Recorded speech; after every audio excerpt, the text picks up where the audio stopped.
एक समय की बात है, उत्तर भारत के एक छोटे से गांव रामपुर में रघुनाथ नाम का एक किसान रहता था। रघुनाथ अपने ईमानदारी और मेहनती स्वभाव के लिए पूरे गांव में जाना जाता था। उसके पास थोड़ी सी जमीन थी, जिससे वह अपनी पत्नी कमला और 2 बच्चों का पालन पोषण करता था। जीवन सादा था पर संतोष था। वहीं उसी गांव में एक और व्यक्ति रहता था, हरिराम। हरिराम भी किसान था, पर उसका स्वभाव रघुनाथ से बिल्कुल विपरीत था। वह दिन रात शॉर्टकट्स और चालाकियों से अमीर बनने का सपना देखता रहता था। उसके पास थोड़ी ज्यादा जमीन थी, लेकिन लालच और ईर्ष्या ने उसकी आत्मा को जकड़ लिया था। एक दिन गांव में ये खबर फैल गई कि पास के पहाड़ी इलाके में किसी को जमीन के नीचे सोने की खान मिली है। ये सुनते ही हरिराम के मन में लोभ की चिंगारी भड़क उठी। उसने सोचा, अगर मैं वो जमीन किसी तरह हथिया लूं तो मेरी किस्मत पलट जाएगी। लेकिन वो जमीन रघुनाथ की थी, जो वर्षों से वहां हल चलाता आ रहा था।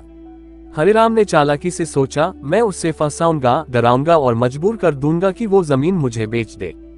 हरिराम ने पहले रघुनाथ से दोस्ती का दिखावा किया, फिर उसे बहलाने की कोशिश की। रघुनाथ भाई, यह जमीन तो बंजर होती जा रही है, इसे मुझसे बेच दो। मैं तुम्हें अच्छी कीमत दूंगा, तुम दूसरी जमीन खरीद लेना। रघुनाथ ने मुस्कुराकर मना कर दिया, भाई, ये जमीन मेरे बाप दादाओं की निशानी है। भले ही इसमें सोना न हो, पर मेरे लिए ये सब कुछ है। हरिराम को गुस्सा आ गया। उसने रात में रघुनाथ के खेत में आग लगा दी और उसके घर वालों को डराने की धमकियां देने लगा। परेशान होकर रघुनाथ पंचायत गया, लेकिन हरिराम के पैसे और रसूख के आगे सब चुप थे।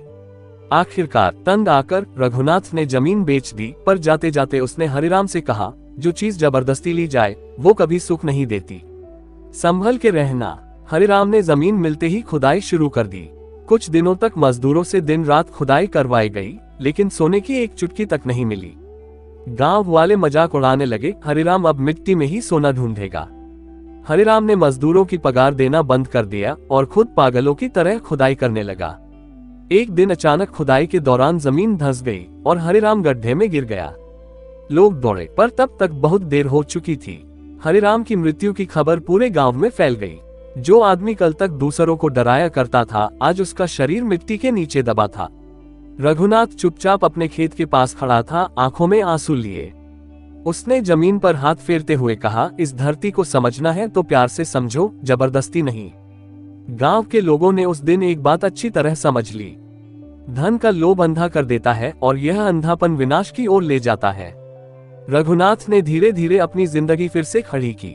उसने दूसरों की मदद करना शुरू किया और गांव में नैतिकता का प्रतीक बन गया। शिक्षा, जो कुछ हमारे पास है उसमें संतोष रखो।